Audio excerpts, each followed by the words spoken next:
It's going to be a frustrating afternoon here as you lose 2-1 at Easington Colliery. What did you make of the performance? Poor. We've got to be better than that. 1-11, we weren't good enough today. I don't think we should lose the game.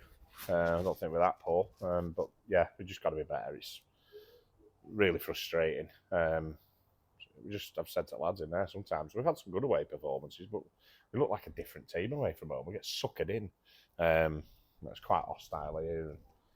And, lads reacting to things and I don't know, it's just really disappointing because it hurts. You work so hard all week and big decisions go against you. It seems to be happening a lot away from home. So yeah, it's frustrating. We've got a good group of honest lads, but we need to be better if we want to finish in that top 5. We've had a great December. 2 league games. We played Blythe last week. We were a good side, so we haven't got any qualms with that. It was a tight game. Thought we could have won today. Although we weren't at the races in the first half. We had a really nice move in the first half where a little one-touch football between Balo, Dubs and Jim, and Jim's wriggled free at box, got his shot off, keeper saved it. He's not caught it as well as he would have liked, but I was pleased with that pattern of play, and that's what we needed more of. We didn't get any more of that. I thought too many players were going through motions. I thought they wanted it more than us, and that's the one thing that sticks in my throat. I just can't handle it when I look like a look and a team looks like they want it more than us, because it's just really, really frustrating. And we've done that too many times away from home. And I've said to the lads, it's got to be better.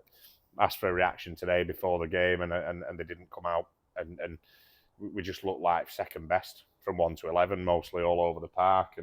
And then second half, I thought we've got in front, and then things have occurred, and we've ended up losing the game. So it's not acceptable, really. And do you have a view on the penalty decision? Looks really soft. I'm not too sure what he's given it for as well. I'm not too sure what he's given a red card for. But, you see it up and down the land, don't you, at the moment. People talking about officials, and the officials seem to be taking centre stage, not just at this level, but at other levels. And I don't know how that ensued today. I don't know how that was a penalty. I don't know how he ends up getting red carded in there. I don't know how the offside gets given. We've crossed the ball 10 yards. The lad's cleared it at the near post. There's no one anywhere near him. Goes out for a corner and they're flagging for offside. Well, it can't be offside if he doesn't, unless he receives the ball. No one's active, even if they are offside. There's no one anywhere near him. And it's just like you stood there scratching your head.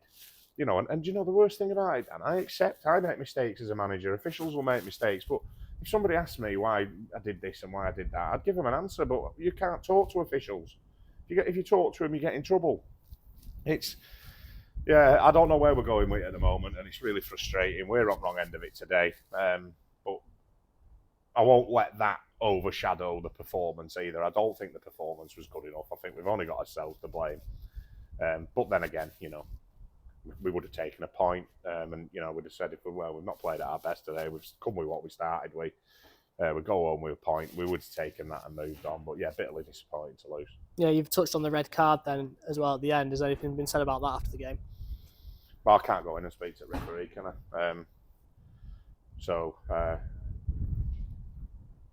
3 people have told me offhand, off the cuff, said one said his head butted him, one said he's elbowed him, and one said he's kicked him off the ball.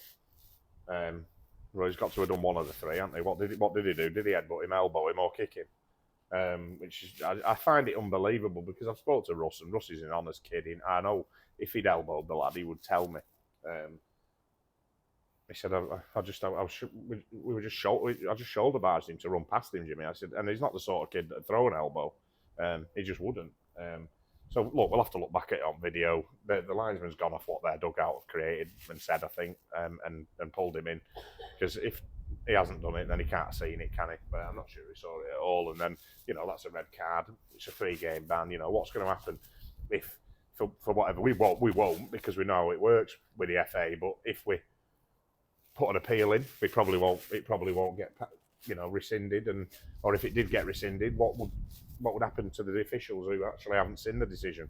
And I think it's not about hitting people over the head. It's about learning and making people better. So we're not getting instances like that and losing control of games. It's frustrating. There'll be a lot of managers up and down country who are in the same boat. But you know, if they could just explain things to us, I think it'd be a lot easier. It leaves us with a lot of frustration because it's all right. It's my way or the highway, and I know I'm not going to talk to you. But yet, when they want to talk to me, I'm expected to, you know, to speak back to them. So yeah, it's frustrating, but you know, we'll have to see what happens going forward. And we move on to West Auckland now next Saturday, and plenty of food for thought this week. Yeah, definitely. We've got a few suspensions now. I think if all they go through, we've got a few injuries. An home game, it's one that we've got to respond in. We've got to dust ourselves down. We're going to have a rubbish journey home now. What bus? You know, we've got a full bus again, full of disappointed supporters. You know, and that breaks my heart to see that. So you know, but we've just got to make sure that we put it right next week. Thank them all for coming today and showing the support. Apologise for the performance because I don't think it was anywhere near good enough. And like I say, all we can do is keep putting one foot in front of the other and try to strive to get where we want to be. Great, thanks, Jimmy. Cheers, Dan.